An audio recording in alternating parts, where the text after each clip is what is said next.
Ibihe byiza nshuti bakunzi mukomeje gukurikiranira hafi ibiganiro by'Ishakiro TV. Muri aka kanya SADC rero isohoye itangazo nyuma y'uko ingabo zabo zitashye ziva muri Goma, ingabo zibarirwa hagati y'6,000 n'ibihumbi 8 zerekera mu Rwanda, zigaca mu Rwanda ndetse zigaca no muri Tanzania.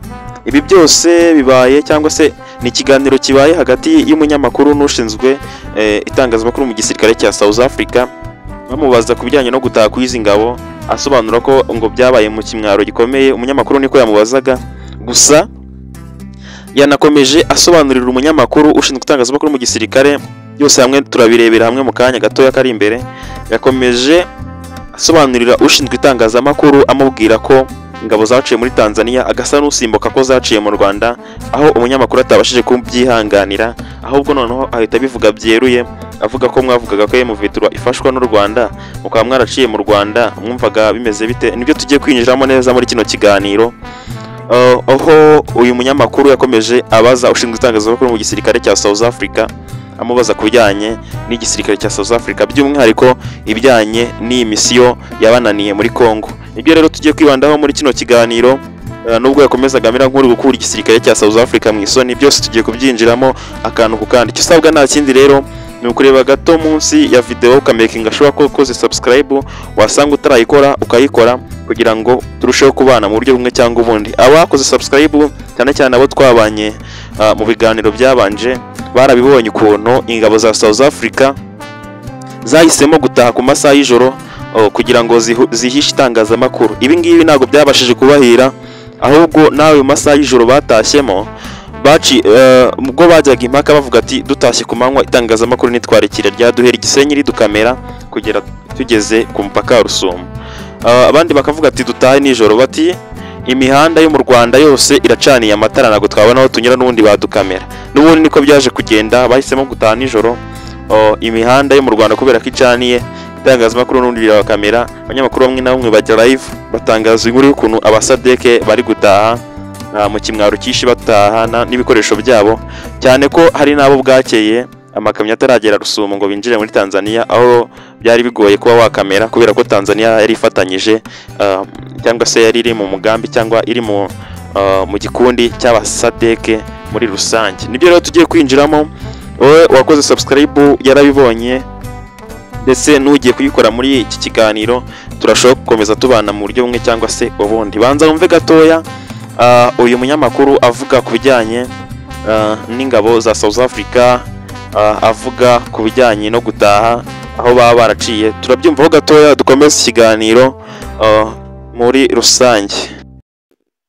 To this now, the South African National Defence Force says it has started withdrawing its troops and equipment from eastern DRC. Soldiers were deployed as part of the SADC mission, and these 14 South African soldiers died in January when M23 rebels controlled Goma.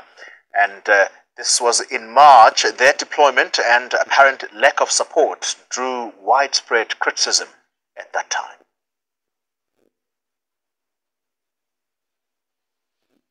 All right, let's continue the conversation around the SANDF withdrawal from Eastern DRC, and we speak now to Corporate Communications Defense Director, Rear Admiral Prince Chabalala. Good evening to you, sir, and thank you very much for your time. How would you describe this withdrawal of SANDF troops from Eastern DRC? There are claims of poor planning. These allegations are unfounded. What I can say to the nation is that the SNDF is a professional, disciplined and well-organized igisirikare cya Afurika y'Epfo SNDF kiratangaza ko cyatangiye cyangwa se cyatangiye ibikorwa byo gukura abasirikare bacyo ku butaka bwa Repubulika Iharanira Demokarasi ya Kongo mu Burasirazuba, nk'uko bari baroherejwe ku butumwa bwiswe SAMIDRC. Akaba ari ubutumwa rero bwari buhuriweho n'ibihugu byo mu muryango SADC bibarizwa muri Afurika y'Amajyepfo. Abasirikare ba South Africa rero nabo bari baroherejwe nk'igice cy'ubutumwa bwa SADC bwiswe SAMIDRC. Ubu butumwa bwaje gutuma South Africa ipfusha abasirikare bagera muri 14 baje kuhasiga ubuzima ubwo M23 yarasanaga na SADC. Aba basirikare bagera kuri 14 ba South Africa baje kuba bahitanwa n'intambara ubwo inyeshyamba za M23 zafataga umujyi wa Goma ni mu kwezi kwa Werurwe. Kohereza aba basirikare rero badafite ubufasha n'ibikoresho bihagije byaje guteza impagarara mu Rwanda rwa politike ya South Africa. Mbibutse Julius Malema, umwe mu batavuga rumwe n'ubutegetsi bwa South Africa, ubwo boherezwaga yavuze ko nta bushobozi bafite bwo kujya kurwana n'inyeshyamba za M23, cyane ko yanatanze urugero rutavuzweho rumwe. Aha yaravuze ngo ingabo za South Africa ntabwo zifite ubushobozi bwo kurwana n'inyeshyamba, habe n'ubushobozi bwo kurinda umurima w'amashu. Aha hari bamwe bagiye bavuga ko zaba zaragiye ku butaka bwa Repubulika Iharanira Demokarasi ya Kongo badafite ibikoresho bihagije. Ariko tutarakomeza, mwibuke neza abakurikiye ikiganiro cy'ubushize tubabwira uburyo zirimo zitambuka, zagerageje gutambuka nijoro ariko n'ubundi bikaza kurangira itangazamakuru rimenye ibyabaye. Ahangaha mwibuke neza mu byagaragaye ko izi ngabo za SADC zari zifite ziganjemo iza South Africa zari zifite ibikoresho bihambaye ndetse birengeze n'ubushobozi bwo kurwana n'inyeshyamba, by'umwihariko inyeshyamba za M23 zidakoresha indege. Aha SADC mu bikoresho yacyuye harimo kuba yari ifite n'ibitwaro bibasha guhanura indege, ndetse yari ifite n'ibitwaro birasa mu birometero 26 bimwe na bimwe byagiye bicakirwa n'abarwanyi ba M23. M23 yabirashisha kuri FARDC bagahita bavuga ati nimurebe n'u Rwanda rubikora, kandi u Rwanda rwakomeje kubihakana ko rudafasha M23 na gatoya.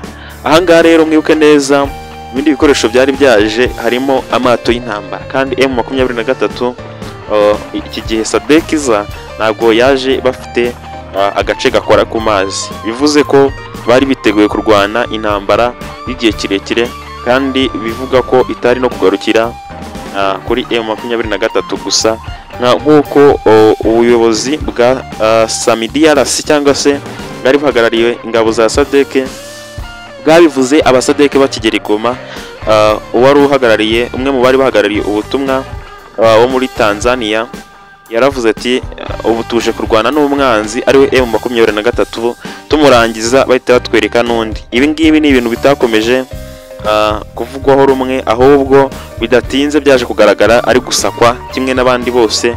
Ubwo M23 yafataga umujyi wa Goma, uyu mugabo nawe yarahunze asakwa, ashaka kunyura mu Rwanda, nyine baramusaka kimwe n'abandi bose, yoherezwa mu gihugu cyabo Tanzania, nk'uko twakunze kugenda tubigarukaho. Twari tukiri rero ku byo umunyamakuru yaganiriye n'uvugira itangazamakuru ry'igisirikare cya South Africa, cyangwa se uhagarariye ushinzwe itangazamakuru muri igisirikare cya South Africa.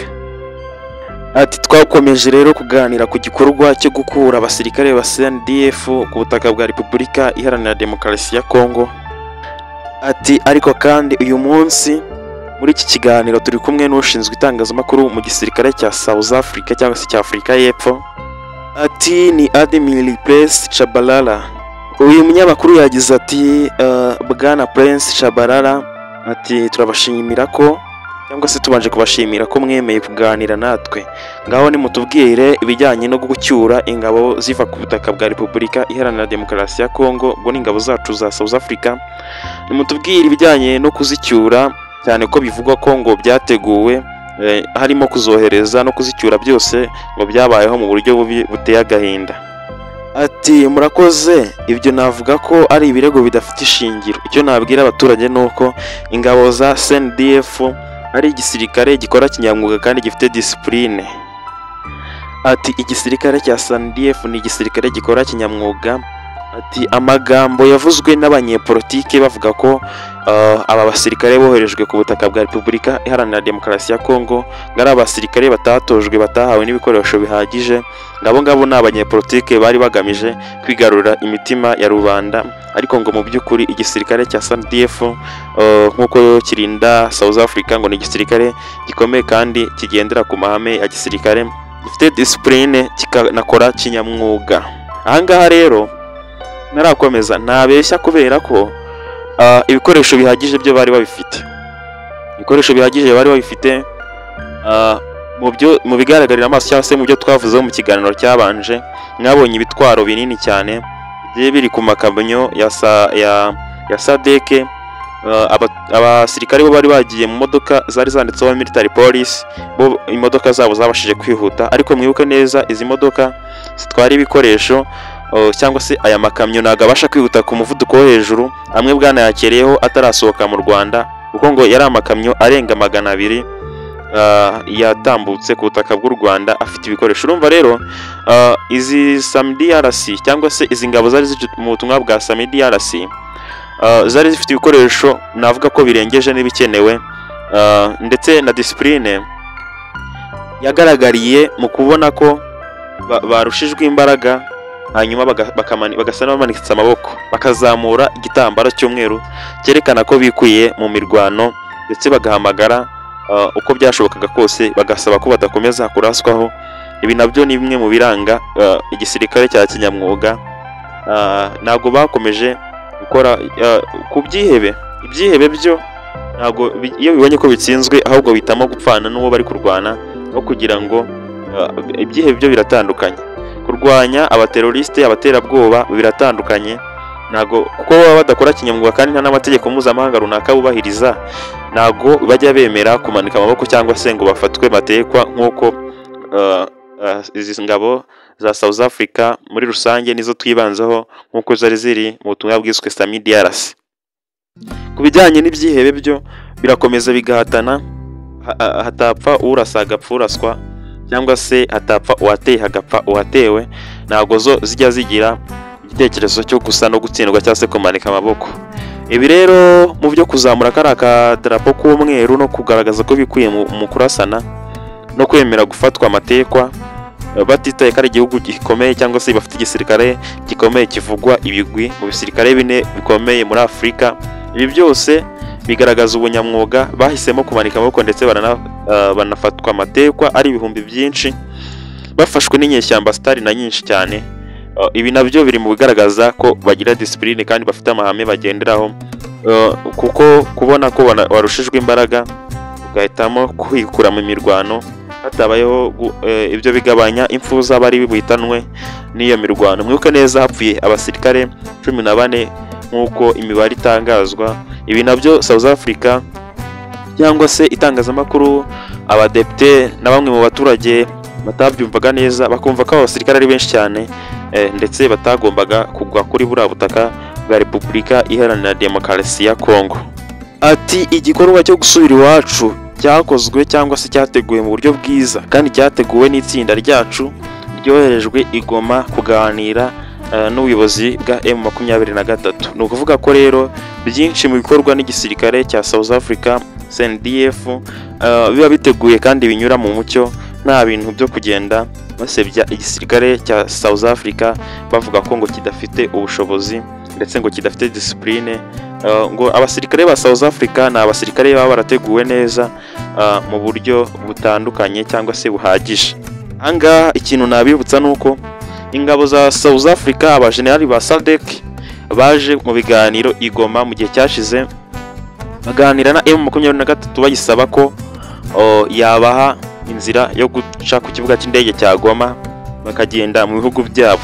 Iki gihe ibiganiro byagenze neza, ndetse M23 yanemeye ibyo iri gusabwa, ariko ndetse nayo ibasaba ko bagomba kubanza bakagisana mbere yo kugenda.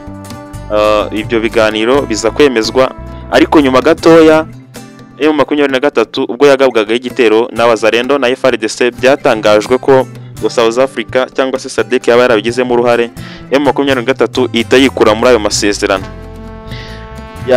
Reka nshimira abantu tubanye muri kino kiganiro, kandi nshimira by'umwihariko abakoze subscribe muri kino kiganiro, mbabwira ko ari abantu b'abagabo cyane cyangwa se b'ingenzi mu bituma dukomeza kubagezaho ibiganiro bitandukanye. Byinshi ibyibanze mu byavuzweho n'umunyamakuru avugana n'uhagarariye itangazamakuru mu gisirikare cya South Africa, bike ntabwo tubigarutseho byose, ariko bike muri byo ngira ngo murabyumvise. Byinshi turakomeza kugenda tubyumvira hano ku Ishakiro TV. abakoze subscribe ndabashimira, n'abakanda like mutanga ibitekerezo byanyu muri comment. Iyi ni Ishakiro TV, naho njyewe nitwa Baraka, nkaba nabateguriye nkanabagezaho iki kiganiro. Byose hamwe turashoho kugenda tubyumvira hamwe. Mwebwe icyo musabwa nta kindi ni ukuba hafi gatanu kuri kagenzi kako. Mugira amahoro y'Imana. Rero turabakunda cyane kandi mwitegure ikindi kiganiro kigiye kuza byinshi kiri bugarukeho. Mugira amahoro y'Imana.